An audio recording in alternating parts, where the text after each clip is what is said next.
ఇప్పుడు మనం ప్రపంచవ్యాప్తంగా మనం చూసినట్లయితే మన ప్రభువైన యేసుక్రీస్తు యొక్క రెండవ రాకడను గురించి, రెండవ రాకడ అంటే మధ్యాకాశంలోనికి రావడం గురించి అనేక మంది అనేకమైనటువంటి వార్తలు చెప్తున్నారు. సోషల్ మీడియా అలాగే వార్తాపత్రికలు ఇవన్నీ కూడా ఘోషిస్తున్నాయి, అన్నీ కూడా చెప్తున్నాయి. ఏమనంటే ప్రభువు రాబోతున్నాడు, హల్లెలూయా. మధ్యాకాశంలోనికి మన ప్రభువు రాబోతున్నాడు, హల్లెలూయా. దేవునికి స్తోత్రం కలుగును గాక. ఇక్కడ మనం చూసినట్లయితే మన ప్రభు కొరకు మనము ఎదురు చూడాలి, హల్లెలూయా. ఎందుకు ఎదురు చూడాలంటే ఆయన మనల్ని భూమి మీద నుండి తన దగ్గరికి తీసుకొని వెళ్తాడు, హల్లెలూయా. అందుకే మనం ఎదురు చూడాలి. దేవునికి స్తోత్రం కలుగును గాక. ఈ లోకంలో ఉన్నటువంటి శ్రమలన్నిటి నుండి మనల్ని తప్పించి మనల్ని పరలోకానికి తీసుకొని వెళ్ళాలని, శ్రమలలో మనం ఇబ్బందులు పడకూడదని చెప్పేసి ప్రభువు ఆయనే మధ్యాకాశంలోనికి వచ్చి మనల్ని మేఘాల మీద తీసుకొని వెళ్తాడు. అయితే వెళ్ళే క్రమంలో మనము సిద్ధంగా ఉండాలి, హల్లెలూయా. అందుకనే ప్రభువును ఎదుర్కొనుటకు మనము సిద్ధమా, హల్లెలూయా. మనం సిద్ధంగా ఉన్నామా లేదా, హల్లెలూయా. ఈ లోకము మనకు శాశ్వతం కాదు. ఈ లోకంలో నుండి పరలోకానికి వెళ్ళాలంటే పరలోకమే మన నిత్య నివాసం అయి ఉంటుంది. పరలోకంలోనికి ప్రభువు దగ్గరికి మనము ప్రభుతో కూడా ఉండడానికి మనము వెళ్ళాలి. అందుకోసం మనం సిద్ధంగా ఉండాలి అని చెప్పి దేవుని యొక్క వాక్యం సెలవిస్తుంది. అయితే ఈ క్రమంలో మత్తయి సువార్త 24వ అధ్యాయంలో అనేకమైనటువంటి విషయాలను ప్రభువు మనకు రాపించి పెట్టినాడు. అయితే దీంట్లో ఉన్నటువంటి కొన్ని విషయాలను మనం తెలుసుకుందాం. ప్రభు యొక్క రాకడ కొరకు ప్రభు మధ్యాకాశంలోకి వచ్చినప్పుడు మనం ఎలాగో సిద్ధంగా ఉండాలి. ఎప్పుడు వస్తాడు, ప్రభు వచ్చే దినము ఎవరికి తెలుసు అని చెప్పి అనేక మంది అంటున్నారు, అనేకంగా చెప్తున్నారు. కానీ వాక్యము ఏం చెప్తుంది, దేవుని యొక్క పరిశుద్ధ గ్రంథం ఏమి చెప్తుందని మనం తరచి చూద్దాము. దేవునికి స్తోత్రం కలుగును గాక. 24వ అధ్యాయం మత్తయి సువార్త ఇక్కడ 36 నుండి మనం 51 వచనాల వరకు మనం ధ్యానించాలి. కానీ ఇంత పెద్ద వచనాల్లో ఉన్నటువంటి లోతైన విషయాలను ప్రభువే మనకు బోధించాలి. దేవునికి స్తోత్రం కలుగును గాక. మత్తయి సువార్త 24వ అధ్యాయం 36వ వచనం మనం చూద్దాం. అయితే ఆ దినమును గూర్చి ఆ గడియను గూర్చి తండ్రి మాత్రమే ఎరుగును కానీ ఏ మనుష్యుడైనను పరలోకమందలి దూతలైనను కుమారుడైనను ఎరుగరు. దేవునికి స్తోత్రం కలుగును గాక. ప్రభు యొక్క రాకడను గురించి ఇక్కడ చూసిన ఆ దినం ఏ దినం అండి? ప్రభువు మధ్యాకాశంలోనికి వచ్చే దినం, హల్లెలూయా. ఇప్పుడు అనేక మంది సూర్యగ్రహణము, చంద్రగ్రహణము, ఈ బర్త్డే, ఆ డే, ఈ డే అని అన్నీ జరుపుకుంటున్నారు. అన్ని దినములు జరుపుకుంటున్నారు కదా. చనిపోతే యానివర్సరీ అంటున్నారు, లేకపోతే ఇంకా ఇవేమో దినాలు జరుపుకుంటున్నారు. కానీ మనకు ఒక ప్రత్యేకమైన దినము ప్రభువు దినము, అంటే ప్రభువు వచ్చే దినం, హల్లెలూయా. ఈ ప్రభువు వచ్చే దినమును గురించి ఎవరైనా తెలుసా అంటే ఎవరికి తెలియదు. అదే అంటున్నాడు ఇక్కడ, ఆ దినమును గూర్చి ఆ గడి అంటే గంట, హల్లెలూయా. చక్కగా వాక్యాన్ని లోతుగా చదవాలి. నేను గడి అంటే ఏంటి అని చెప్పేసి ఇంగ్లీష్ బైబిల్లో ఇవన్నీ కూడా రెఫర్ చేస్తే గడి అంటే ఎంత అండి? గంట. గంట అంటే 60 నిమిషాలు. 60 నిమిషాలు ఒక గంట. ఏ గంటలో ప్రభు వస్తాడో తెలియదు. ఇక్కడ అందుకని అంటున్నాడు, ఆ దినమును గూర్చి ఆ గడియను గూర్చి తండ్రి మాత్రమే ఎరుగును. పరలోకమందున్నటువంటి తండ్రికి మాత్రమే తెలుసు ఏ దినమున యేసు ప్రభు మధ్యాకాశంలోనికి వస్తాడని. అక్కడ దూతలు కానీ ఏ మనుషుడు కానీ ఎరగరు. మనుషులకు ఎవరికి తెలియదు. కానీ ప్రభువు వచ్చే దినమునకు ముందు కొన్ని సంఘటనలు జరుగుతాయి. ఆ సంఘటనలను బట్టి మనము జాగ్రత్తగా ఉండాలి. జాగ్రత్తగా అంటే సిద్ధంగా ఉండాలి, హల్లెలూయా. మనం సిద్ధంగా ఉండాలి. ప్రభు యొక్క దినం ఎప్పుడు వస్తుందంటే దానికంటే ముందు కొన్ని సంఘటనలు జరుగుతాయి. ఆ సంఘటనలను మనము ధ్యానించి ఆ సంఘటనలు ఏమి జరుగుతున్నవని పరిశీలించాలి, హల్లెలూయా. పరిశీలించినప్పుడు మనకు అర్థమవుతుంది ఆ యొక్క విషయాలు ఏంటి అనేది. మనం ఇక్కడ మత్తయి సువార్త 24వ అధ్యాయం 5వ వచనం నుంచి 4వ వచనం నుంచి చూడండి. యేసు వారితో ఇట్లను, ఎవడును మిమ్మును మోసపరచకుండా చూచుకొనుడి. అనేకులు నా పేరిట వచ్చి నేనే క్రీస్తునని చెప్పి పలువురిని మోసపరచదు. మరియు మీరు యుద్ధములను గూర్చి యుద్ధ సమాచారములను గూర్చి వినబోదురు. మీరు కలవరపడకుండా చూచుకొనుడి. ఇవి జరగవలసి ఉన్నవి కానీ అంతము వెంటనే రాదు. జనము మీదికి జనమును, రాజ్యము మీదికి రాజ్యమును లేచును. అక్కడక్కడ కరువులను, భూకంపములను కలుగును. ఇవన్నీ వేదనలకు ప్రారంభము. అప్పుడు జనులు మిమ్మల్ని శ్రమల పాలు చేసి చంపెదరు. మీరు నా నామము నిమిత్తము సకల జనుల చేత ద్వేషించబడుదురు. అనేకులు అభ్యంతరపడి ఒకరినొకడు అప్పగించి ఒకరినొకడు ద్వేషించుదురు. హల్లెలూయా.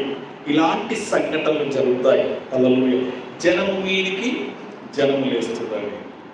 ఇప్పుడు ఒక జనం మీదికి ఒక జనం, మన భారతదేశంలో మనం చూస్తే మతతత్వవాదులు ఒక జనం మీదికి జనం వేస్తున్నారు. ఇక్కడ ఏదో పొరపాటు జరిగినందుకు కాదు. హల్లెలూయా. ఎవరో పొరపాటు చేసినందుకు కాదు. ఇక్కడ జనం మీదికి జనం అంటే మతతత్వవాదులు ఏమవుతున్నారంటే ఈ కులము ఆ కులము, ఈ మతము ఆ మతం అని జనము మీదికి జనము లేస్తున్నారు. లేచి హింసిస్తున్నారు, చంపుతున్నారు. ఈ సంఘటనలన్నీ కూడా అంత్య దినముల కంటే చివరి దినములకు సూచన అయి ఉంటున్నది. అలాగే యుద్ధములను గురించి మనం వింటామంట. యుద్ధములు జరుగుతున్నాయని చెప్పేసి యుద్ధములు జరుగుతాయని ఇప్పుడు అందరూ కూడా ఈ యొక్క యుద్ధ సామాగ్రిని సిద్ధం చేసుకుంటున్నారు. మీరు మా మీదకి దాడికి వస్తే మేము కూడా దాడి చేస్తాం అని యుద్ధాలు చేయడానికి సిద్ధపడుతున్నారు. అలాగే కొన్ని ప్రాంతాలలో, కొన్ని దేశాలలో యుద్ధాలు జరుగుతున్నాయి. ఈ యుద్ధాలు జరిగే క్రమంలో దేనికి సూచన అంటే ప్రభు యొక్క రాకడకు ముందు జరుగుతున్నటువంటి గుర్తులు అయి ఉంటున్నాయి. ఈ గుర్తులను మనం గమనించాలి. యుద్ధాలు జరుగుతున్నాయంటే ప్రభువు చెప్పిన మాట నెరవేర్చబడబోతుంది. హల్లెలూయా. కాబట్టి మనం ఏమై ఉండాలి? సిద్ధంగా ఉండాలి, ప్రార్థనలో ఉండాలి. అందుకని ఎవరు మనల్ని మోసపరచకుండా చూసుకోవాలంట. హల్లెలూయా. మోసపరిచే వారు వస్తారు, కానీ మనం మోసపోకుండా మనం చూచుకొని అంటున్నాం. దేవునికి మహిమ కలుగును గాక. అలాగే చూడండి, ఇక్కడ ఆ జనము మీదికి జనమును, రాజ్యము మీదికి రాజ్యము లేస్తుంది. ఇప్పుడు దేశం మీదికి దేశము యుద్ధాలు జరుగుతున్నాయి. నేను లేటెస్ట్గా ఈ వారంలో జరిగినటువంటి సంఘటనలు మనం చూసినట్లయితే ఇజ్రాయెల్ దేశము మీదికి ముస్లిం దేశాలన్నీ కూడా దాదాపు 73 దేశాలు ఏకమైనవి. హల్లెలూయా. ఒక దేశం మీదకి, చిన్న దేశం అండి. మీరు ప్రపంచ పటంలో చూస్తే అసలు కనబడదు. ప్రపంచ పటానంతా చూస్తే ఇజ్రాయెల్ యొక్క ఆనవాళ్ళు కొద్దిగా కూడా కనబడదు. అలాంటి చిన్న దేశం మీదకి 73 పెద్ద దేశాలు యుద్ధానికి సిద్ధమవుతున్నాయి. ఏంటి దీని యొక్క సూచన అంటే ప్రభు రాకడకు ముందుగా జరిగేటువంటి సంఘటనలు అవుతున్నాయి. ఇక్కడ ఈ సంఘటనలు మనం గమనించాలి, గ్రహించాలి. ఈ చిన్న దేశం మీదకి ఇన్ని పెద్ద దేశాలు వస్తున్నాయి. అలాగే రష్యా పెద్ద దేశం, దాని పక్కన ఉన్నటువంటి చిన్న దేశమైన ఉక్రెయిన్ మీదకి ఇప్పటికీ యుద్ధాలు జరుగుతూనే ఉన్నాయి. అలాగే చైనా తైవాన్ మీద యుద్ధం చేయడానికి, అలాగే పాకిస్తాన్ ఇండియాకు యుద్ధాలు జరిగే అనేక క్రమాలు ఉన్నాయి. ఇలాగ చూస్తే అనేకమైనటువంటి ఇప్పుడు గాజా యుద్ధం కానీ, పాలస్తీనా యుద్ధం కానీ, అలాగే సిరియా, అలాగే ఇరాన్ యుద్ధం కానీ, యుద్ధాలని దేనికి సూచనగా ఉన్నాయంటే ప్రభు యొక్క రెండవ రాకడ సూచనలు, గుర్తులై ఉంటున్నాయి. ఈ యుద్ధాలన్నింటిని బట్టి మనము కలవరపడకుండా చూసుకోవాలి, సిద్ధముగా ఉండాలి. హల్లెలూయా.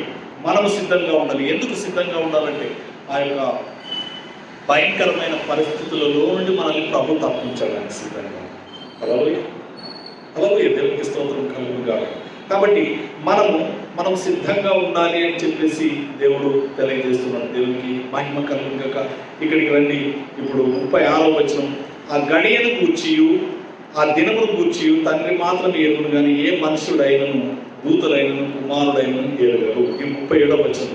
నోవహు దినములు ఎలాగుండను, మనుష్య కుమారుని రాకడైను అలాగే ఉండును. ఇక్కడ చూసినట్లయితే ఏ సంఘటనలు జరుగుతాయి, ఎప్పుడు ప్రభు వస్తాడు, ఎలా వస్తాడు. హల్లెలూయా. ప్రభువు వచ్చేది ఎవరికి తెలియదండి. కాబట్టి మనం సిద్ధంగా ఉండాలి, తన ప్రజలు సిద్ధంగా ఉండాలి. ఇక్కడ నోవహు కాలానికి చూస్తే ఆదికాండం 5వ అధ్యాయంలో 5 అధ్యాయాలలో చూసినట్లయితే ప్రపంచమంతా నాశనం అయిపోయింది. దేవుని దృష్టికి చెడిపోయి భ్రష్టు పట్టిపోయింది. దేవుడే సంతాపపడుతున్నాడు. అయ్యో, ఈ మానవులను నేను ఎందుకు సృష్టించినాను అని చెప్పేసి తన హృదయంలో నొచ్చుకుంటున్నాడు ప్రభు. నొచ్చుకొని ఈ యొక్క లోకానంతా నాశనం చేద్దామని చెప్పేసి దేవుడు నిర్ణయించుకున్నాడు. దేవుడు నిర్ణయించుకొని ఎవరికైనా చెప్పినాడా, నేను వస్తున్నాను అని ఎవరికైనా చెప్పినాడా? ఎవరికి చెప్పలేదు. కానీ ఆ కాలంలో, నోవహు కాలంలో అనేక మంది ఎలాగున్నారంటే చూడండి, అంటే వారు ప్రభు వస్తాడనే ధ్యాస లేదు, జ్ఞానం లేదు. జ్ఞానం లేకుండా వారు ఇష్టానుసారంగా ప్రవర్తిస్తున్నారు. హల్లెలూయా. ఇష్టానుసారంగా ప్రవర్తిస్తుంటే ఎవరికి చెప్పని సమయంలో ప్రభు వచ్చేస్తున్నారు. అంటే ప్రభు వచ్చినాడంటే ఆ వర్షాన్ని పంపించి లోకాన్ని అంతా ఆ యొక్క నాశనం జరిగే సమయం ఎవరికైనా తెలుసా? ఎవరికి తెలియదు. హల్లెలూయా. ఇక్కడ గమనించాలి. ఇక్కడ చూడండి నోవహు దినములు ఎలా ఉండనో మనిషి కుమారుని రాకడయును అలాగే ఉండను. జల ప్రళయమునకు ముందటి దినములలో నోవహు ఓడలోనికి వెళ్ళిన దినముల వరకు. ఇక్కడ చూసినట్లయితే దేవుడు జల ప్రళయం అంటే గొప్ప ఆకాశపు తూములను విప్పి లోకాన్ని నీటి చేత నాశనం చేయాలని చెప్పేసి దేవుడు నిర్ణయించినారు. అయితే ఆ జల ప్రళయం వచ్చే వరకు నోవహు ఆ యొక్క పడవలోనికి, ఓడలోనికి వెళ్ళే వరకు ఎవరికి తెలియదు. హల్లెలూయా. ఎవరికి చెప్పినారు? ఇక్కడ చాలామంది అంటారు, కొంతమంది పాస్టర్లు కూడా తెలియక అంటున్నారు, దానికి బాధ అనిపించింది. అయితే ప్రభు చెప్పకుండా రాడు. హల్లెలూయా. ప్రభు ఏమని చెప్పినాడు ఒకసారి మీకు చెప్తాను, చూడండి. వాక్యంలో కూడా చూడండి. ప్రభువు తన ప్రజలకు తన రాకడను గురించి చెప్పుతాడా లేదా? హల్లెలూయా. చెప్పి దేవుడు అంటున్నాడు. అదే మాట చూపిస్తున్నాడు. అంటే ఆది కాండంలోనే చెప్పినాడు, ఇప్పుడు చెప్పడా? హల్లెలూయా. ఒక్కసారి చూడండి. ఆది కాండము 5వ అధ్యాయం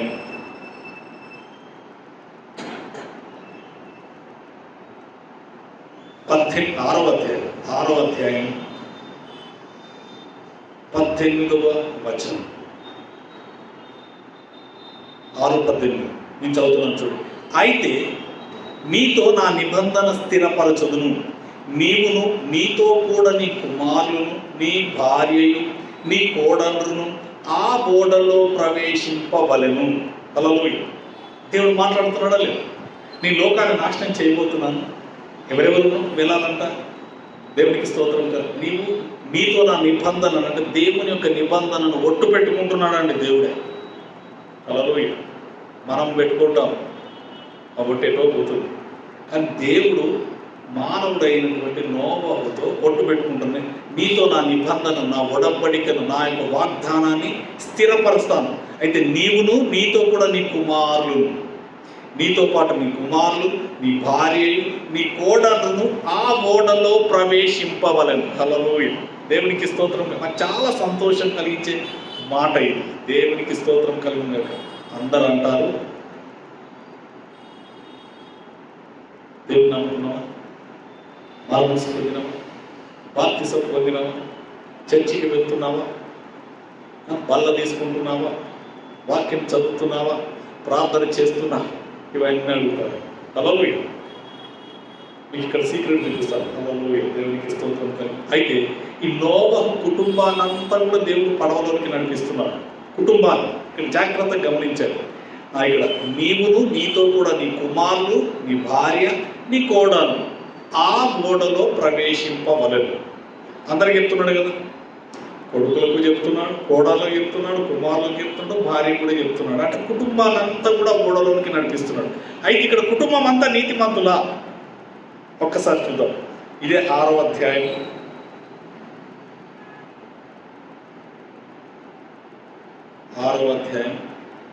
8వ వచనం చూస్తే, అయితే నోవహు యెహోవా దృష్టి యందు కృప పొందిన వాడాయను. హల్లెలూయా. ఎంతమంది ఇక్కడ దేవుని కృప పొందింది? నోవహు ఒక్కడే. హల్లెలూయా. ఇక్కడ 8వ వచనం మరొకసారి చదువుతుంది. అయితే నోవహు యెహోవా దృష్టి యందు కృప పొందిన వాడాయను. ఒక్కడే ఆ కుటుంబంలో నీతిమంతుడిగా ఉన్నది ఒక నోవహు మాత్రమే.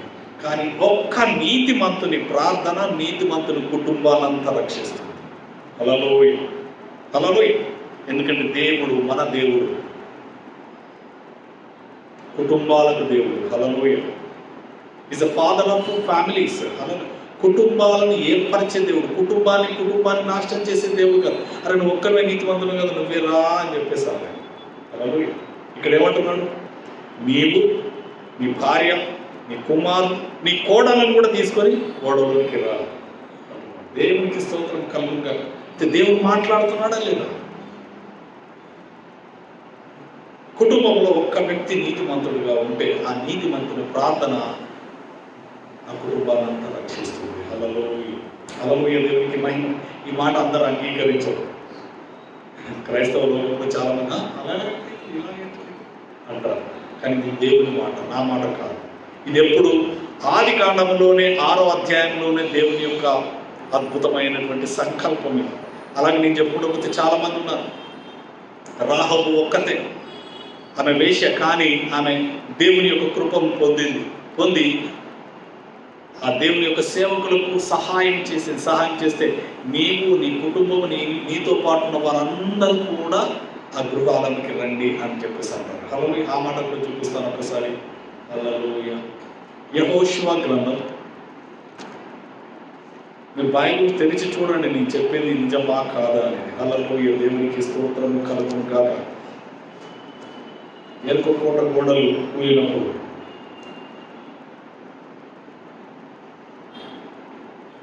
ఓకే, 6వ అధ్యాయం, యెహోషువ గ్రంథం 6వ అధ్యాయం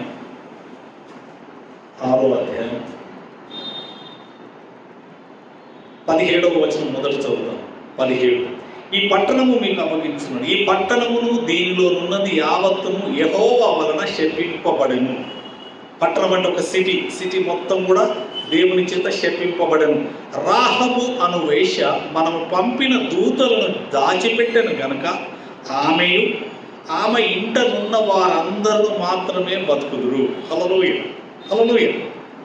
ఆ మొక్కతే దాచిపెట్టింది. ఇద్దరు వేగువారిని, ఎవరిని? దేవుని యొక్క ప్రజలను ఏం చేసింది? దాచిపెట్టింది. కాబట్టి ఆమె ఇంటి వారందరూ మాత్రమే బ్రతుకుతారు. ఇంటి వారిని వదిలిపెడుతున్నారు. హల్లెలూయా. వదిలిపెట్టడం. ఒక్క ఆమె దేవుని కొరకు నిలబడ్డందుకు ఆ కుటుంబం అంతా రక్షింపబడుతుంది. అప్పుడు ఎలాగ రక్షించినారు చూడండి. 23వ వచనం. అక్కడే వేగుల వారైన మనుషులు పోయి రాహబును ఎవరెవరిని రక్షించినారు చూద్దాం. ఒక్కరు సహాయం చేసినారు. రాహబు ఒక్కతే దేవుని పనిలో సహకరించింది. అప్పుడు రాహబును, ఆమె తండ్రిని, ఆమె తల్లిని, ఆమె సహోదరులను, ఆమెకు కలిగిన వారిని అందరినీ వెలుపలికి తోడుకొని వచ్చివి. ఇంటి వారినందరినీ వారు వెలుపలికి తోడుకొని ఇశ్రాయేలు పాలన వెళ్ళట వారిని నివసింపచేసిరి. అలా ఎంతమందినండి దేవుడు ఒక్కరిని రక్షిస్తాడంటారు? ఒక్కరిని రక్షించే దేవుడు కాదు. ఇక్కడ చూసిన రాహబును, ఆమె తండ్రిని, ఆమె తల్లిని, ఆమె సహోదరులను అంటే అక్క చెల్లెలను, ఆమెకు కలిగిన వారందరినీ కూడా రక్షిస్తున్నాడు. ఇది దేవుని యొక్క సంకల్పమై ఉంటున్నది. హల్లెలూయా. దేవుడు ఊరికనే అలా వచ్చేసి దొంగలాగా వస్తాడు అని చెప్పి అందరూ ఏం చేస్తున్నారంటే మోసం చేస్తున్నారు. వాళ్ళకి తెలియదు. హల్లెలూయా. ఆ పట్టణాన్ని నాశనం చేసేటప్పుడు వీరిని మాత్రం బయటకు తీసుకువస్తారు. దేవుడు రక్షించే దేవుడా కాదు, రక్షించే దేవుడు అంటున్నాడు. దేవునికి స్తోత్రం కలుగును గాక. మళ్ళీ ఇప్పుడు రండి, మత్తయి సువార్తకు రండి. హల్లెలూయా. ఇక్కడ జల ప్రళయం వచ్చి కొట్టుకొని పోవు వరకు ఎరగకపోయింది. వారికి ఎరగట్లేదు. ఎవరిని రక్షిస్తున్నాడు దేవుడు? తన ప్రజలను రక్షిస్తున్నాడు. వారితో మాట్లాడుతున్నాడు, అందరితో కాదండి. లోకంలో ఉన్న వారందరితో మాట్లాడడం లేదు, తన ప్రజలతో మాట్లాడుతున్నాడు, తన పిల్లలతో మాట్లాడుతున్నాడు. దేవునికి స్తోత్రం కలుగును గాక. ఇక్కడ చూసినట్లయితే జల ప్రళయమే వచ్చి అందరినీ కొట్టుకొని పోవు వరకు ఎరగకపోయి అలాగనే మనుష్య కుమారుని రాకడ ఉండును. మనుష్య కుమారుడు అంటే మన యేసయ్య. ఆయన దేవుని కుమారుడు, మనుష్య కుమారుడు. హల్లెలూయా. అయితే మనుష్య కుమారుడు అంటే మన యేసయ్య యొక్క రాకడ కూడా అలాగే ఉంటుంది. అయితే తన ప్రజలకు చెప్పకుండా రాడు. అనేక మంది అంటారు దొంగలాగా వస్తాడు, ఎప్పుడు వస్తాడో తెలియదు. ఇక్కడ నోహుతో చెప్పినాడు. హల్లెలూయా. నీవు, నీ భార్య, నీ కుమారులు, నీ కోడళ్ళు కూడా ఓడలోనికి రండి. ఓడ అంటేనే యేసయ్య. హల్లెలూయా. యేసయ్యలోనికి వస్తే అందరూ రక్షణ. రాహబుతో చెప్తున్నారు, నీవు, నీ తండ్రి, నీ తల్లి, నీ సహోదరులు, నీకు కలిగిన వారందరూ కూడా రండి. అందరిని బయటకు తీసుకొని వస్తే వదిలిపెడుతున్నారా? వదిలిపెట్టే దేవుడు కాదండి. దేవునికి మహిమ కలుగును గాక. హల్లెలూయా. మంచిది. ఇంకా చూడండి, ఇక్కడ మనుష్య కుమారుని రాకడ 40వ వచనంలో ఇక్కడ చూసినట్లయితే 40వ వచనంలో కొన్ని ఉపమానాలు చెప్తున్నాడు. ఎలాగూ ప్రభు వచ్చు దినమున ఉంటుంది అని చెప్పేసి 40వ వచనం. ఆ కాలం అంటే ఇప్పుడు జరుగుతున్నటువంటి ఈ కాలమున ఏముంటుంది? ఇద్దరు పొలములో ఉందురు, ఒకడు తీసుకొని పోబడును, ఒకడు విడిచిపెట్టబడు. ఇద్దరు పొలంలో ఉన్నారు, ఒకరు తీసుకొని పోతారు, ప్రభు తీసుకొని వెళ్తారు, ఒకడు అక్కడే విడిచిపెట్టబడతారు. ఎవరిని తీసుకొని వెళ్తాడు? ఎవరైతే సిద్ధంగా ఉంటారో, ఎవరైతే ప్రభు మాట వింటారో వారిని దేవుడు తీసుకొని వెళ్తాడు. హల్లెలూయా, హల్లెలూయా. ఈ యొక్క శ్రమలు, భూమి మీద ఉండేటువంటి శ్రమల నుంచి ప్రభు తీసుకొని వెళ్తారు. ఇంకా 41వ వచనం, ఇద్దరు స్త్రీలు తిరగలి విసురుచుందురు, ఒకటి తీసుకొని పోబడును, ఒకటి విడిచిపెట్టబడును. అలాగే ఇద్దరు తిరగలి విసురుతున్నారు. తిరగలంటే ఏంటంటే దాన్ని ఏమంటారు? ఇలా తిరుగుతూ ఉంటారు కదా. ఆ కాలంలో జొన్నలు ఇవన్నీ కూడా పిండి రుబ్బడానికి ఇలా తిరగలి విసురుతూ ఉంటారు. ఈ తిరగలి విసురుతూ ఉంటారు. నేను చూసినాను కాబట్టి నాకు తెలుసు. ఇలా విసురుతూ ఉంటారు, ఇద్దరు కలిసి విసురుతూ ఉంటారు. ఈ ఒకరేమో విడిచిపెట్టబడతారు, ఒకరేమో ఎత్తబడతారు. అలాగే దేవుడు ఎవరిని ఇక్కడ నాకు దేవుడు అర్థం చెప్పించింది మీకు చెప్తున్నాను, జాగ్రత్తగా. హల్లెలూయా. మనం దేవుని పిల్లలుగా మనం ఈ లోకంలో ఉండాలి. హల్లెలూయా. ఉంటాం. అనేక మంది అంటారు వాళ్ళతో మనకు తోడు లేదు కదా, లోకంలో ఉన్న వారితో మనకు సంబంధం లేదు, వారు అన్యులు అంటారు. అన్యులతో మనకు పొత్తెక్కడిది, అన్యులతో సహవాసం చేయదు, అన్యులతో తిరగకూడదు, అన్యులతో మాట్లాడకూడదు అని చెప్పేసి అంటారు. హల్లెలూయా. ఇక్కడ మీరు చూడండి, 2 సందర్భాలలో ఎవరెవరు ఉన్నారు? ఒకరు విడిచిపెట్టబడుతున్నారు. ఈ విడిచిపెట్టబడేవారు ఎవరంటే దేవుని ఎరగని వారు. హల్లెలూయా. ఎరగని వారు, దేవుని ఎరగని వారు. అయితే దేవుని ఎరిగిన వారు ఎత్తబడుతున్నారు. ఎరిగిన వారు ఏం చేస్తున్నారంటే దేవుని ఎరిగిన వారు సువార్త చెప్తున్నారు. హల్లెలూయా. సహవాసం చేస్తున్నారు. ఇద్దరు పొలం పనికి వెళ్తున్నారు. పొలం పనికి వెళ్ళినప్పుడు సమయం దొరికింది, సువార్త చెప్పడానికి సమయం దొరికింది. ఆ సమయాన్ని సద్వినియోగం చేసుకొని ఆ పొలము పనుల్లో ఇద్దరు పని చేస్తూ ఉన్నప్పుడు ముచ్చటించుకుంటారు కదా. లోక సంబంధమైన ముచ్చట్లు పెట్టడం లేదు. లోక సంబంధమైన ముచ్చట్లు పక్కకు పెట్టి, అయ్యా ప్రభు రాబోతున్నాడు, నువ్వు రక్షణ పొందు, నీ పాపాల కొరకు క్షమాపణను అడిగి ప్రభు కొరకు సిద్ధపడండి. ఏ ప్రభువే ఏమొస్తాడు అని చెప్పేసి ఏం చేస్తున్నారు? తిరస్కరిస్తున్నారు. హల్లెలూయా. ఇప్పుడు మనల్ని తిరస్కరిస్తారు. ఇప్పుడు మీ సువార్త చెప్తే పాసన పనే అదే, కనబడ్డోళ్ళకల్లా సువార్త చెప్తున్నాము. ఎందుకు? ఏ ఒక్కరు నశించుట ప్రభు యొక్క చిత్తము కాదు. కాబట్టి ఎవరు నశించకూడదని చెప్పేసి సువార్త చెప్పమని ప్రభు చెప్తున్నాడు. అయితే ఈ పొలంలో ఉన్న వారు ఇద్దరు ఒకరు సువార్త చెప్తున్నారు, కానీ ఇంకొకరు తిరస్కరిస్తున్నారు. హల్లెలూయా. ఈ తిరస్కరించిన వాడు భూమి మీదనే ఉంటున్నాడు, అంగీకరించిన వాడు ఎత్తబడుతున్నాడు. హల్లెలూయా. అయితే ఇద్దరు స్త్రీలు ఉన్నారు, వారిద్దరు తిరగలి విసురుతున్నారు. వారిద్దరికి దగ్గర సంబంధం ఉన్నదండి. ఇద్దరు అన్యోన్య సహవాసం కలిగిన వారు ఏం చేస్తున్నారు? వారు తిరగలి విసురుతున్న సమయంలో కొంతమంది పాటలు పాడుకుంటా మాట్లాడుకుంటా పనులు చేస్తాము. ఆడుతూ పాడుతూ పని చేస్తే అలపూసలు ఉండదని చెప్పేసి అంటున్నారు కదా. అయితే ఇద్దరు కలిసి మాట్లాడుకుంటూ పాటలు పాడుకుంటూ వారు పని చేస్తున్నారు. పని చేసే క్రమంలో సువార్త చెప్తుంది. ఎవరు? దేవుని ఎరిగిన స్త్రీ ఏం చేస్తుంది? సువార్త చెప్తుంది. అమ్మ, మీరు సిద్ధంగా ఉండాలి, ప్రభు రాబోతున్నాడు, మారు మనసు పొంది మీ పాపాలకు క్షమాపణ పొంది నిత్య జీవంలోనికి మనం ప్రవేశించాలి, ఈ లోకం శాశ్వతం కాదు అని చెప్పేసి సువార్త ప్రకటిస్తుంది. ప్రభు యొక్క రాకడం గురించి ప్రకటిస్తున్నది. తిరస్కరించి విడవబడుతుంది. హల్లెలూయా. ఇద్దరు పొలంలో ఉన్న వారు అంగీకరించడం లేదు. ఇక్కడ తిరగలి విసురుతున్న స్త్రీ కూడా వినడం లేదు. హల్లెలూయా. మీకు ఇంకొక సందర్భం చెప్తాను. యేసయ్య కలవరి శిలువలో వేలాడుతూ కుడివైపున ఒక దొంగ, ఎడమవైపున ఒక దొంగ, ఇద్దరు దొంగలు. హల్లెలూయా. ఇద్దరు దొంగలు ఒక దొంగ అంటున్నాడు, అయ్యా నీ రాజ్యంలోకి వచ్చినప్పుడు నన్ను జ్ఞాపకం చేసుకోయ్యా, నన్ను క్షమించయ్యా అని చెప్పేసి ఒక్కడు అడుగుతున్నాడు. ఇంకోటి అంటున్నాడు, నువ్వు రాజు అయితే, నువ్వు రక్షకుడు అయితే నిన్ను నీవు రక్షించుకొని మమ్మలను కూడా రక్షించు అని చెప్పి తిరస్కరిస్తున్నాడు. హల్లెలూయా. ఒకడు అంగీకరిస్తున్నాడు, ఇంకొకడు తిరస్కరిస్తున్నాడు. అంగీకరించిన వాడు నిత్య జీవమునికి, నేడు నీవు నాతో కూడా పరదైసులో ఉంటావు అని చెప్పేసి ప్రభు నిశ్చయంగా చెప్తున్నాడు. హల్లెలూయా.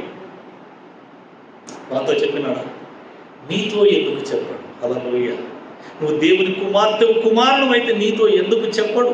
చెప్తాడు. హల్లెలూయా. అందుకే ఆయన స్వరాన్ని వినాలి, ఆయన మాటను మనం వినాలి. ఇక్కడ కల్వరి శిలువలో వాడు అంటున్నాడు, నిన్ను నువ్వు రక్షించుకున్న తర్వాత, అప్పుడు నువ్వు దేవునివో కాదో నేను చూసిన తర్వాత అప్పుడు నన్ను రక్షించు. ఆయన శక్తిని తక్కువగా అంచనా వేస్తున్నాడు. హల్లెలూయా. ఈ లోకంలో ఉన్న వారందరూ కూడా ఎందుకు దేవుని విశ్వసించడం లేదంటే వారికి దేవుని శక్తి తెలియదు. ఆయన నిత్య నరకము నుంచండి, నిత్య నరక అగ్ని నుంచండి, ఆ శిక్ష నుంచి తప్పించేవాడని అందరూ విస్మరిస్తున్నారు, కానీ మనమైతే నమ్ముతున్నాం. హల్లెలూయా. కాబట్టి మనం సిద్ధంగా ఉండాలి. ప్రభా, నువ్వు ఎప్పుడు వచ్చినా సరేనయ్యా, నువ్వు ఏ టైంలో వచ్చినా సరే నేను సిద్ధంగా ఉన్నాను. అందుకని మన రక్షణను మనం భద్రంగా కాపాడుకోవాలి. హల్లెలూయా. దేవునికి స్తోత్రం కలుగును గాక. నేను ఈ శుక్రవారం ఏదో ప్రార్థన గురించి దాని గురించి చెప్తామని చెప్పేసి నేను అనుకున్నాను. ప్రభు అన్నాడు, నా రాకడ సిద్ధంగా ఉన్నది, నా ప్రజలకు చెప్పాలి, ఏ సమయమైనా సరే చెప్పాలి, అందరినీ సిద్ధపరచమని చెప్పేసి అనుకున్నాను. హల్లెలూయా. ప్రభు చెప్పిన మాటలు నేను ఏనాడు తిరస్కరించాను. హల్లెలూయా. ఎందుకంటే ప్రభు మాట ఎవరు వినకున్నా ప్రభు చెప్పే మాట మనం వినాలి. ఎందుకంటే అది ప్రభు మాట. ప్రభు వచ్చినప్పుడు ఆయన మనల్ని అడుగుతారు. దేవుడికి స్తోత్రం కలుగును గాక. ఇక్కడ ఇద్దరు స్త్రీలలో ఒకటి ఎత్తబడుతుంది, పొలంలో ఉన్న ఇద్దరు మనుషులలో ఒకరు ఎత్తబడుతున్నారు. మనం అలా సిద్ధంగా ఉండాలి. దేవుడికి స్తోత్రం కలుగును. ఇప్పుడు మత్తయి సువార్త 24వ అధ్యాయం రండి. 42వ వచనం చదువుకుందాం. కావున ఏ దినమున మీ ప్రభువు వచ్చునో మీకు తెలియదు కనుక మెలకుగా నుండి. మనం మెలకుగా ఉండాలి. హల్లెలూయా. అంటే మనం సిద్ధంగా ఉండాలి. ప్రభు అంటున్నాడు, మీరు సిద్ధంగా ఉండండి, ఏ దినమున వస్తానో మీకు తెలియదు. ప్రభు వచ్చిన మీకు తెలియదు అంటున్నాడు. హల్లెలూయా. ప్రభు వచ్చే దినం ప్రభు కూడా తెలియదు, పరలోకమున్న తండ్రికి మాత్రమే తెలుసు. కాబట్టి ఆయన ఏ క్షణమున పంపిస్తాడో, ఏ గంటలో పంపిస్తాడో మనకు తెలియదు. హల్లెలూయా. హల్లెలూయా. దేవునికి స్తోత్రం కలుగు. కాబట్టి మనం రక్షణ అనేటువంటి ఆ యొక్క శిరస్త్రాణము ధరించుకొని, మనం రక్షణ వస్త్రములను ధరించుకొని, రక్షణ వస్త్రాలు అంటే ఏంటండి? ప్రత్యేకమైన వస్త్రాలు కాదు. రక్షణ కలగాలి, విశ్వాసంతో వాక్యంలో ఉండి మనం ఆ యొక్క సర్వాంగ కవచములు ధరించుకొని సిద్ధంగా ఉండాలి. హల్లెలూయా. సిద్ధంగా ఉన్నాడు. ప్రభు ఎప్పుడు వచ్చినా మనం తక్కువని మనం వెళ్ళగలం. దేవునికి స్తోత్రం కలుగును గాక. మంచిది. ఇక్కడ చూడండి, ఇక్కడ లోకమంతా చెప్పేటువంటి ప్రభు యొక్క మాటను కొంతమంది ఏం చేస్తున్నారంటే పిలుపు వేస్తున్నారు, ట్విస్ట్ చేస్తున్నారు, దాన్ని ఏమంటారు, తీర్మానం చేస్తున్నారు, దాన్ని వక్రీకరించి చెప్తున్నారు. హల్లెలూయా. మీరు అడగాలి, పాస్టర్లు అడగ, మనకు తెలుసున్నాను అయ్యా ప్రభు వస్తాడని చెప్పి సోషల్ మీడియాలో చూస్తున్నాం, వీడియో చూస్తున్నాం కదా, ఎప్పుడు వస్తారో మీరు ఏమైనా చెప్పగలుగుతారా అంటే వాళ్ళ సమాధానం ఏముంటుంది? హల్లెలూయా. ఇట్లా ఏం చెప్పి చాలా సంవత్సరాలు అయితే కూడా మీరు ఏం నమ్మదు సిస్టర్. ప్రభు వస్తాడు అంటున్నాడు కానీ ఇప్పుడే రాడు అని చెప్పి మీతో అంటున్నారా? మిమ్మల్ని సిద్ధపరుస్తున్నారు. హల్లెలూయా. ఎప్పుడు వచ్చినా మనం సిద్ధంగా ఉండాలండి. ఏ గడియలు వస్తాడో, ఏ దినమున వస్తాడో మనకు తెలియదు. కాబట్టి మనం సిద్ధంగా ఉండాలమ్మా. అయ్యా మీరు సిద్ధంగా ఉండాలి. మనం ఇక్కడ విడిచిపెట్టబడకూడదు. విడిచిపెట్టబడితే ఏమవుతుందంటే భయంకరమైనటువంటి కష్టాలు ఉంటాయి. ఆ కష్టాలలో నుండి మనం తప్పింపబడాలని చెప్పి వాళ్ళు చెప్తారా? లేదు. హల్లెలూయా. మిమ్మల్ని ప్రేమించే సేవకులు కానీ, సహోదరులు కానీ, ప్రవక్తలు కానీ, ఇంకెవరైనా సరే వారు ఏం చెప్తున్నారు అని మనం అడగాలి. దేవునికి స్తోత్రం కలుగును గాక. అయితే ప్రభు వచ్చే దినం మనకు తెలియదు కాబట్టి మనల్ని సిద్ధపరచాలి. దేవునికి స్తోత్రం కలుగును గాక. చూడండి, ఎలాంటి శ్రమ నుంచి ప్రభు తప్పింపబోతున్నాడు. ఇప్పుడు ఆ మోసం చేసే వారి గురించి నేను చెప్తాను. ఇక్కడ చూడండి, 24వ అధ్యాయం. మీరు వాక్యాన్ని చదవాలి, వాక్యంలో ఉన్నది మీరు నమ్మాలి. హల్లెలూయా. 24వ వచనం చూడండి. యేసు వారితో ఇట్లనెను, ఎవడును మిమ్మును మోసపరచకుండా చూచుకోండి. హల్లెలూయా. ఏమంటున్నాడు? మిమ్మల్ని ఎవరు మోసం చేయకుండా చూసుకోండి. ఏం రాడు ఇప్పుడంటే మీరేం చేస్తారు? నిశ్చింతగా ఉంటారు. మెల్లగా వస్తాను ప్రభు. పాస్టర్ చెప్పినాడు కదా, ప్రవక్త చెప్పినాడు కదా, అపోస్తలుడు చెప్పినాడు కదా, వీళ్ళు చెప్పినారు వాళ్ళు చెప్పినారని. ప్రభువు ఎప్పుడు వచ్చింది ఎవరికి తెలియదు కాబట్టి మనము సిద్ధంగా ఉండాలని చెప్పేసి చెప్తున్నాం. ఇప్పుడు ఆ యొక్క సేవకులు సరిగా చెప్తే మనం సిద్ధంగా ఉంటాం. ఇవన్నీ గమనించాలి, గ్రహించాలి. ఏమి జరుగుతుంది లోకంలో. హల్లెలూయా. మీకు తెలుసా ఎప్పుడు వరదలు వస్తాయి, ఎప్పుడు వర్షం వస్తుందని మీకు తెలుసా? తెలియదు. కానీ దానికంటే ముందు ఒకటి జరుగుతుంది. ఏంటి? మేఘాలు వస్తాయి. హల్లెలూయా. మేఘాలు వస్తాయి. మీరు ఇంటి పైన బట్టలు ఆరేసినారు, మేఘాలు కమ్మితే ఏం చేస్తారంటే వర్షం వచ్చేలాగా ఉన్నది, బట్టలు తడిసిపోతాయని చెప్పి గబగబ వెళ్ళి బట్టలన్నీ తీసేస్తారా? మీరు సిద్ధంగా ఉన్నారంటే కదా, వర్షం పడకముందే మీ బట్టలన్నీ తీసుకుంటున్నారు. అయ్యో, బట్టల గురించి మీరు అంత జాగ్రత్త పడితే మీ జీవితం గురించి మీరు ఇంకెంత జాగ్రత్త పడాలి. హల్లెలూయా. ప్రభు మనకు అన్ని చెప్తాడు. అందుకని ఇక్కడ చూడండి, ఎలాంటి శ్రమల నుండి మనల్ని తప్పించడానికి మనల్ని సిద్ధంగా మీరు సిద్ధంగా ఉండాలి అని చెప్పేసి ఇక్కడ ఉన్న 1వ వచనం. లోక ఆరంభం, మత్తయి సువార్త 24వ అధ్యాయం 21వ వచనం. లోక ఆరంభము నుండి ఇప్పటి వరకును అట్టి శ్రమ కలగలేదు, ఇక ఎప్పుడును కలగబోదు. హల్లెలూయా. ఎలాంటి శ్రమ రాబోతుందండి? లోక ఆరంభం నుండి, అంటే భూమి పుట్టినప్పటి నుండి కూడా ఇప్పటి వరకు అలాంటి శ్రమ కలగలేదని దేవుడే తన వాక్యం ద్వారా మనతో మాట్లాడుతున్నాడు. హల్లెలూయా. లోక ఆరంభం నుండి ఇప్పటి వరకు అట్టి శ్రమ కలగలేదంట. అలాంటి భయంకరమైన శ్రమ కలగలేదు. ఇప్పుడు జరగబోయేది అట్టి శ్రమ కలగలేదు, ఎప్పుడునూ కలగబోదు. అలాంటిది ఇంకా మళ్ళీ రాదు, ఒక్కటిసారి వస్తుంది ఆ శ్రమ. ఆ శ్రమ నుండి నిన్ను నన్ను తప్పించాలని ప్రభు మనతో మాట్లాడుతున్నాడు. హల్లెలూయా. ఆ శ్రమ నుండి తప్పింపబడడానికి మనం సిద్ధంగా ఉండాలి. ఆ శ్రమలో పడడానికి కాదండి. హల్లెలూయా. శ్రమలో పడ్డ తర్వాత ఎవరు తప్పించరు. జారి కింద పడ్డ తర్వాత ఎవరు పడకుండానే చూసుకోవాలి. హల్లెలూయా. కాబట్టి మనం సిద్ధంగా ఉండాలి. ప్రభు రాకడ కొరకు మన కొరకు వస్తున్నాడు. హల్లెలూయా.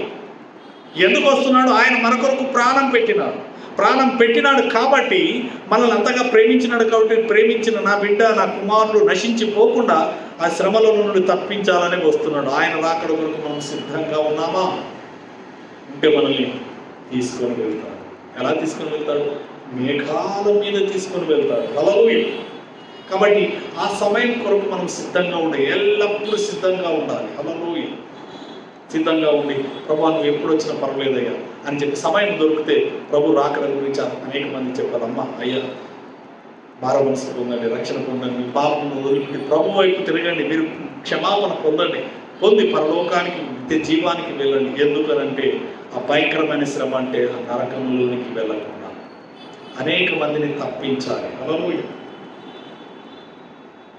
మీకు తెలిసి ఎవరైనా అగ్నిలో కాలిపోతూ ఉంటే చూస్తూ ఉంటారా? అయ్యో అయ్యో అయ్యో అయ్యో అంటారు కదా. మనం తట్టుకోగలమా? చిన్నప్పుడు నేను 8th క్లాస్లో ఉన్నాను. 8th క్లాస్లో ఉన్నప్పుడు మా ఇంటి దగ్గర ఒక స్త్రీ కిరసనాయిలు పోసుకొని అంటించుకొని బాత్రూంలో వెళ్ళి అంటించుకొని భయంకరంగా కాలి చనిపోయింది. ఆ చనిపోయిన ఆమెను నేను ప్రత్యక్షంగా నా కళ్ళ నిండా చూసినాను. హల్లెలూయా. చూసి చాలా బాధ అయింది. అది ఇప్పటికీ నా హృదయం చెప్పుకోలేదు. అది ఆమె ఒకసారి అలాగే కాలింది, చనిపోయింది. కానీ నరకం అనేది ఎలా ఉంటుందంటే మరణం ఉండదు, చావు ఉండదు, కానీ అగ్ని ఉంటుంది. అగ్నిలో కాలుతూ ఉంటే ఎంత భయంకరంగా. అగ్ని ఆరదు, పురుగు చావదు, ప్రాణం పోదు. భయంకరమైన అగ్నిలో అలాగే కాలుతుంటే ఎంత భయంకరమైన, ఎంత వేదన ఉంటుంది. హల్లెలూయా. అలాంటి శ్రమ నుండి ప్రభువు మనలను తప్పించడానికి ఆయన రాబోతున్నాడు. మనము సిద్ధంగా ఉంటున్నామా? సిద్ధంగా లేకపోతే భయంకరమైన శ్రమలలో మనం పడిపోవాల్సి వస్తుంది. హల్లెలూయా. దేవునికి స్తోత్రం కలుగును. ప్రభువు సంఘాన్ని ఎంతగానో ప్రేమించినాడు. సంఘం అంటే మనం అందరం. మనల్ని ప్రేమించడమే కాదు, ప్రేమించిన మన కొరకు తన ప్రాణాన్ని పెట్టినాడు. తన ప్రాణమును పెట్టి మనల్ని రక్షించినాడు. రక్షించితే ఈ రక్షణను మనం నిర్లక్ష్యంగా తీసుకోకుండా ప్రభు యొక్క రాకడ కొరకు మనం సిద్ధంగా ఉండాలి. హల్లెలూయా. ప్రభు వస్తాడు అని అందరూ అంటున్నాం. వస్తాడు, తప్పకుండా వస్తాడు. ఒకసారి చూడము, అపోస్తుల కార్యం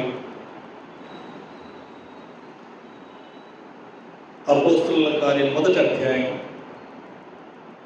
9వ వచనం, 9-10 వచనాలు చదువుతుంది, మీకు అర్థమవుతుంది. హల్లెలూయా. అపోస్తుల కార్యం 1వ అధ్యాయం 9వ వచనం. ఈ మాటలు చెప్పి వారు చూచుచుండగా ఆయన ఆరోహణమాయను. ఆయన అనగా యేసు ప్రభు. ఆరోహణమైన అంటే మేఘాల మీద కొనిపోబోతున్నాడు. హల్లెలూయా. ఆరోహణ అవుతున్నాడు, మీదికి ఎక్కిపోతూ ఉంటుండగా ఆయన వెళ్ళుచుండగా ఆయన చుట్టూ ఉన్నటువంటి శిష్యులందరూ కూడా చూస్తున్నారు. ఆయన మీదికి వెళ్తానికి లాగా చూస్తున్నారు. అప్పుడేం జరిగింది చూడండి. ఆయన వెళ్ళుచుండగా వారు ఆకాశం వైపు తేరి చూచుచుండురి. ఇదిగో తెల్లని వస్త్రములు ధరించుకొనిన 2 మనుషులు వారి యొద్ద నిలిచి, గలిలయ మనుషులారా, మీరెందుకు నిలిచి ఆకాశం వైపు చూచుచున్నారు? మీ యొద్ద నుండి పరలోకమునకు చేర్చుకొనబడిన ఈ యేసే ఏ రీతిగా పరలోకమునకు వెళ్ళుట మీరు చూచితిరో ఆ రీతిగానే ఆయన తిరిగి వచ్చునని వారితో చెప్పి. ఎలాగ కొనిపోబడుతున్నాడో అలాగే వస్తాడు. ఆ వచ్చే దాని కొరకు ఎందుకు వస్తాడంటే నన్ను మనందరినీ, సంఘమును, ఈ భూమి మీద ఉన్న సంఘాన్ని తీసుకొని వెళ్ళడానికి.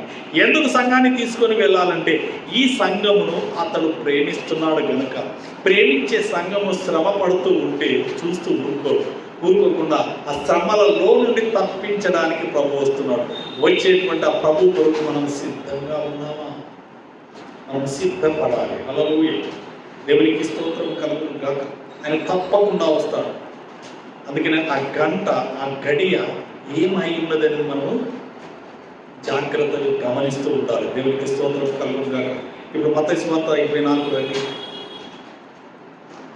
ఈ మాట క్లుప్తంగా మీకు వివరిస్తాను. ఎవరు దీని గురించి, ఎవరు ఈ మాట అన్నా కూడా మీరు ఎదుర్కోవాలి. అలాగే ఎదిరించాలి. దేవుని విశ్వసించిన ప్రజలందరూ కూడా యేసు ప్రభు ఎలాగ వస్తాడు అని చెప్పేసి అనే మాటను బట్టి వారిని ఎదిరించాలి. వాక్యంను చదివి, చూసి, గమనించి, గ్రహించి ఎదిరించాలి. హల్లెలూయా. దేవునికి స్తోత్రం కలుగును గాక. ఓకే, ఇక్కడ చూడండి 43వ వచనం. ఏ జామున దొంగ వచ్చునో ఇంటి యజమానునికి తెలిసి ఉండిన ఎడల అతడు మెలకువగా ఉండి తన ఇంటికి కన్నము వేయనీయడని మీరెరుగుదురు. మీరు అనుకొనని గడియలో మనుష్య కుమారుడు వచ్చు గనకయే మీరును సిద్ధముగా ఉండుడి. యజమానుడు తన ఇంటి వారికి తగిన వేళ చాలు. ఇక్కడ 43-44 వచనాల్లో ఏ జామున దొంగ వచ్చునో ఇంటి యజమానునికి తెలిసి ఉండిన ఎడల అతడు మెలకుగా ఉండి తన ఇంటికి కన్నము వేయనీయడని మీరెరుగుదురు. హల్లెలూయా. ఇక్కడ చూసినట్లయితే దేవుని ఎరుగని యజమానుని గురించి చెప్తున్నాడు. హల్లెలూయా. ఆ యజమానుడు, ఒక ఇంటికి యజమానుడు ఉన్నాడు. ఆ యజమానుని ఇంటికి దొంగ ఎప్పుడు వస్తాడని చెప్తాడా? చెప్పడు. దొంగ వచ్చేది చెప్పడు. అయితే తెలియని వారికి. హల్లెలూయా. ఇప్పుడు ఇంటికి ఎప్పుడు వస్తారో దొంగకు చెప్తాడు, చెప్పడు. ఓకే, ఇప్పుడు మీ కుటుంబంలో ఒక 10 మంది ఉన్నారు. ఆ 10 మందిలో ఉంటే ఆ 10 మందిలో మీరు ఎప్పుడు వస్తారో ఏంటిదని చెప్తారా లేదా? మీ ఇంటి వారికి. హల్లెలూయా. ఇది దేవుని ఎరుగని వారి గురించి చెప్తున్నాడు దేవుడు. ఎందుకంటే వారికి అర్థమయ్యేలాగానే చెప్తున్నాడు. దొంగ వచ్చి చెప్తాడు, చెప్పడు. కానీ ఆ ఇంటి యజమాని కుటుంబస్తులకు చెప్తాడా లేదా? ఎప్పుడు వస్తానని, ఎప్పుడు రాను చెప్తాడు. హల్లెలూయా. ఆ ఇంటి వారికి చెప్తాడు, తన కుటుంబీకులకు చెప్తాడు, బయటి వారికి చెప్పాడు. హల్లెలూయా. అయితే మనం ఇంటి వారము. మీ ఇంట్లో ఇంటి తాళం చేయి ఇప్పుడు అనేక మంది ఏం చేస్తున్నారు? తాళం చేయి ఒక దగ్గర పెడతారు కదా. దొంగకు చెప్తారా మీరు? దొంగకు తాళపు చెవి ఎక్కడ పెడుతున్నారో చెప్తారా? చెప్పరు కదా. ఇంటి వారికి చెప్తారా? చెప్తారు కదా. హల్లెలూయా. అయితే బయటి వారికి, తెలియని వారికి దేవుడు దొంగలాగా వస్తాడు. వాళ్ళకి తెలియదు ఎప్పుడు వస్తాడో దేవుడు, కానీ ఇంటి వారికి తెలుసు ఎప్పుడు వస్తాడు, ఎలా వస్తాడు అనేది ఇంటి వారికి తెలుసు. హల్లెలూయా. ఆయన తన ప్రజలకు చెప్పి వస్తాడు. అందుకని నేను ముందే చెప్పినాను, నోవహు కుటుంబానికి దేవుడు చెప్పినాడు, రాహబు కుటుంబానికి దేవుడు చెప్పినాడు. హల్లెలూయా. ఆ దొంగతో కూడా చెప్పినాడు కల్వరి సిలువలో, నేడు నీవు నాతో కూడా వస్తావు. ఎప్పుడో కాదనమై, ఎప్పుడో కాదు, ఇప్పుడే నాతో కూడా వస్తావు. హల్లెలూయా. ఆయన యందు విశ్వాసం ఉంచిన వరకు ఆయన చెప్తాడు. అలాగే మనం ఆయన ఇంటి వారు, ఆయన సంఘము మనం, అలాగే ఆయన శరీరం మనం. అలాగే మనం ఏమై ఉన్నాం ఒకసారి చూడండి. ఎఫ్ఎస్సి పత్రిక 1వ అధ్యాయం. మన ప్రభువు వచ్చేది మనకు చెప్తాడా లేదా? హల్లెలూయా. అనేక మంది నానా రకాలుగా చెప్పడాన్ని మనం ఎదిరించాలి. ఇక్కడ చూడండి. హల్లెలూయా.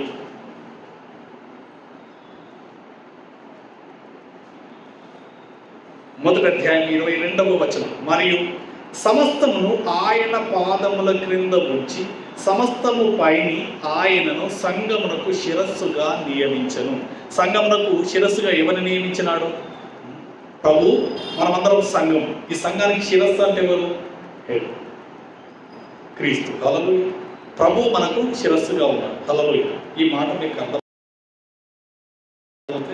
శరీరము, సంఘము శరీరము, మొండెం కాదు. మొండెం ఏదైతున్నదో తల నుంచి కింది వరకు మనం అందరం సంఘం. మరి శిరస్సు ఎవరు? ప్రభు. ఇక్కడ చూడండి. సంఘమునకు శిరస్సుగా నియమించారు. శిరస్సుగా ప్రభు ఉన్నారు. హల్లెలూయా. ఈ శిరస్సు శరీరము వేరువేరుగా ఉంటుందా? ఉండదు. శిరస్సు సంఘము వేరువేరుగా ఉండదు, ఒకటిగా ఉన్నారు. ఈ ఒకటిగా ఉన్న సంఘాన్ని దేవుడు వదిలిపెడతాడా? నిన్ను నన్ను వదిలిపెడతాడా? వదిలిపెట్టాడు. ఇంకా చూడండి, కిందికి చదవండి, ఇంకా అర్థమవుతుంది. ఆయనను సంఘమునకు శిరస్సుగా నియమించదు. ఆ సంఘము ఆయన శరీరం. ఆయన శరీరాన్ని ప్రభు వదిలిపెడతాడా? వదిలిపెడతాడా? వదిలిపెట్టడు. మరి నిన్ను నన్ను మనందరినీ ఎందుకు వదిలిపెడతాడు? నాకు చెప్తాడా లేదా? హల్లెలూయా. మనల్ని సిద్ధపరుస్తాడు కాబట్టి మనం సిద్ధంగా ఉండాలి. మీకు ఇంకొక మాట చెప్తాను, ఇంకా లోతుగా చెప్తాను. ఇప్పుడు మనం శరీరం, శిరస్సు, ఆలోచనలు ఎక్కడ వస్తాయండి? ప్రభు వచ్చేది మీకు ఎక్కడేం వినబడుతుంది? ప్రభు మాట ఎక్కడేం వినబడుతుంది? తలలోనా, శిరస్సులోనా, శరీరంలోనా? మన తలలో. హల్లెలూయా. మనకు తలగా ప్రభు ఉన్నాడు. ప్రభు తన స్వరాన్ని మనకు చక్కగా వినిపిస్తాడు. హల్లెలూయా. మనల్ని సిద్ధపరుస్తాడు. సిద్ధపరిచాలనుకుంటాడు. ఇంకొక మాట, ఇప్పుడు మీరు ఏదైనా చేయాలనుకుంటే ఎక్కడ వస్తుంది ఆలోచన? ఇక్కడ ఆలోచన వచ్చిన తర్వాత ఈ తల చేస్తుందా, శరీరం చేస్తుందా? తల చెల్లి, శరీరం చేస్తుంది. మనం సంఘానికి రావాలంటే కాళ్ళు నడుచుకుంటూ వచ్చేస్తాం. ప్రార్థన చేయాలంటే చేతులు ఏడ్చుకుంటాం. మోకరించాలంటే మోకాలు. ఈ శిరస్సు చెప్పినట్టు మన శరీరం. అలాగే మన శిరస్సు అయినటువంటి ప్రభువు మన శరీరమును సిద్ధపరుస్తాడు. మనం ప్రార్థన చేయాలి.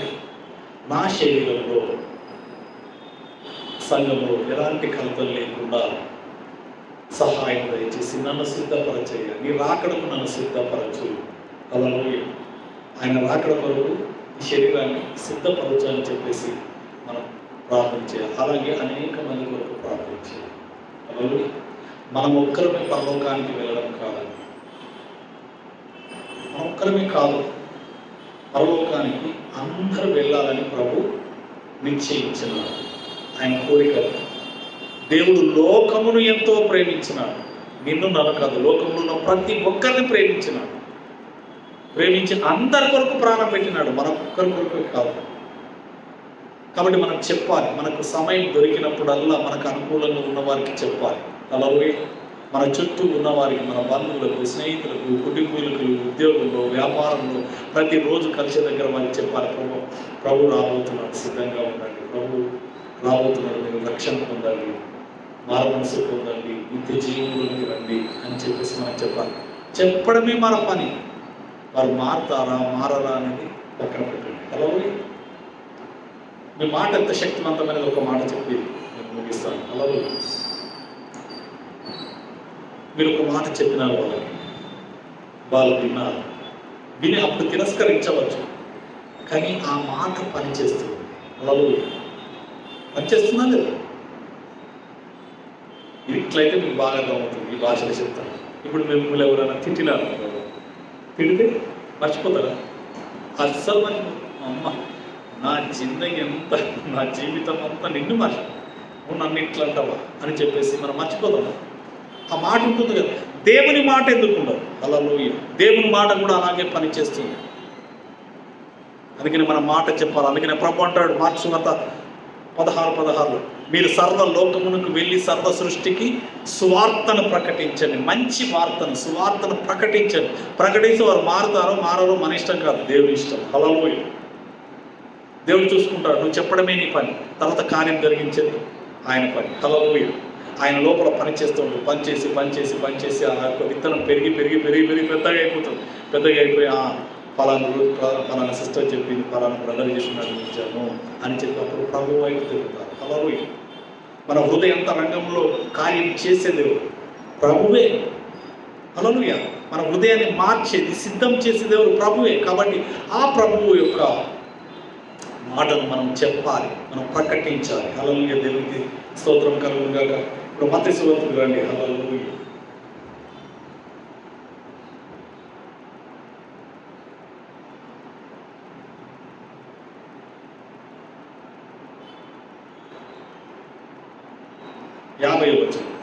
ఆ దాసుడు కనిపెట్టని దినములలో వాడు అనుకోని గడియలను వాని యజమానుడు వచ్చి వానిని నరికించి శరీర ధారణలతో కూడా వానికి పాలు నియమించును. అక్కడ ఏడుపును పండ్లు కొరుకుటయు ఉండును. అలాగే ఇది నరకము గురించి ప్రభు చెప్తున్నాడు. దేవునికి స్తోత్రం కలుగును గాక. మనం నెక్స్ట్ శనివారం 25వ అధ్యాయంలో ఉన్నటువంటి కొన్ని సంఘటనల గురించి మనం ధ్యానించుదాం. రెండవ రాకడకు సంబంధించినటువంటి అనేకమైన ప్రసంగాలను మనం వింటాం. దేవునికి స్తోత్రం కలుగును గాక. అక్కడ అంటే ఎక్కడండి? 51వ వచనం మత్తయి సువార్త 24:51. అక్కడ అంటే నరకము. అక్కడ ఏముంటుంది? ఏడుపును పండ్లు కొరుకుటను ఉంటుంది. హల్లెలూయా. నేను చెప్పినాను కదా, అగ్ని ఆరదు, పురుగు చావదు. ఈ చావనప్పుడు ఏముంటుంది? ఏడుపు ఉంటుంది, పండ్లు కొరుకులు ఉంటుంది. భరించలేక ఎంత పండ్లు కొరుకుంటాం. అలాంటి భయంకరమైన స్థితిలో నుండి తప్పించడానికి మనల్ని సిద్ధంగా ఉండాలని చెప్పి ప్రభు తెలియజేస్తున్నాడు. హల్లెలూయా. దేవునికి స్తోత్రం. నేను ఆదివారం కూడా చెప్పినాను, ప్రభు ఎప్పుడు వస్తాడు, ఏంటి, వాటి సూచనలు ఏం జరుగుతాయని చాలా చక్కగా వివరించినాడు. దేవునికి స్తోత్రం కలుగును గాక. కాబట్టి సంఘంలో సభ్యులమైన మనం అందరం కూడా సిద్ధంగా ఉండాలి. సిద్ధంగా ఉండి ఆ నిత్య జీవంలోనికి, పరలోకంలోనికి మనము ప్రభుతో పాటు వెళ్ళాలని చెప్పి ప్రభు యొక్క మాట తెలియజేస్తూ ప్రార్థన చేసుకుందాం. హల్లెలూయా. Thank you Lord. నీకే వందనాలు చెల్లించుకుంటున్నాం. ఈ యొక్క సాయంకాల సమయంలో తండ్రి నేను ప్రభు, మీరు మాకు మీ యొక్క రాకడలో మేము సిద్ధమా, ప్రభుని ఎదుర్కొనుటకు ఆ మధ్యాకాశంలో మేము సిద్ధంగా ఉన్నామా అని చెప్పి మాతో మీరు మాట్లాడినందుకు వందనాలు చెల్లించుకుంటున్నాం. ఇంతవరకు తండ్రి నేను ప్రభు ఇంకా రక్షణ మారు మనసు లేని వారిని తండ్రి మీరు కనికరించండి, మీ రక్త ప్రోక్షణ చేత శుద్ధీకరించండి.